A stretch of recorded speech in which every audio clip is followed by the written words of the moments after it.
په افغانستان کې د جاپان سفیر د ناکامورا نیمګړې پروژې په اړه څه ویل د ناکامورا په اړه څه ویل دا هر سره په دغه ویډیو کې وګورئ ګرانو زړه ته رانږدې مینوالو یو ځل بیا مو په سلامونو هرکلی کوو په کابل کې د جاپان سفیر وایي چې د ډاکټر ناکامورا نیمګړې پروژې به دوی بشپړوي او همداراز د هغه پیل کړي دغه کارونه به ټول افغانستان ته وغځوي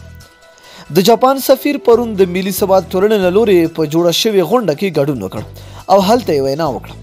د جاپان سفیر میډسوجي سوزوکا وویل چې د ډاکټر ناکامورا فکر ته تل د ګمبیري له پروژې سره و هغه زیاته کړه چې د هغه نیمګړې پروژې به بشپړې کړي او همداراز د هغه له لورې پیل کړل شوي کارونه به ټول افغانستان ته وغځوي هغه وایي چې د ډاکټر ناکامورا پروژې به په ګمبیري دښته کې هم روان وي هغه ډاکټر ناکامورا د افغانستان د آبادۍ اتل او د خپل هیواد ستر ویاړ وبللو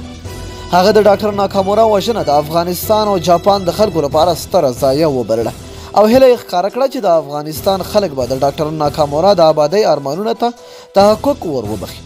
د یادولو ده چې ډاکټر ناکامورا په ننګرهار ولایت کې ډېر ستر کارونه ترسره کړي چې وژنه یې ټول افغانستان وژړو او د افغانستان په ګډون په هر هغه هیواد کې چې افغانان ژوند کوي هغوی په یاد شمې بلې کړې او د هغه کارونه یې وستایل د یادولو ده چې په یو شمېر ولایتونو کې بېلابېل ځایونه د ډاکټر ناکامورا په نوم هم ونومول شول نو ډېره مینه او مننه چې ویډیو مو راسره تر پایه ولیدله تر بیا بلې ویډیو د الله په امان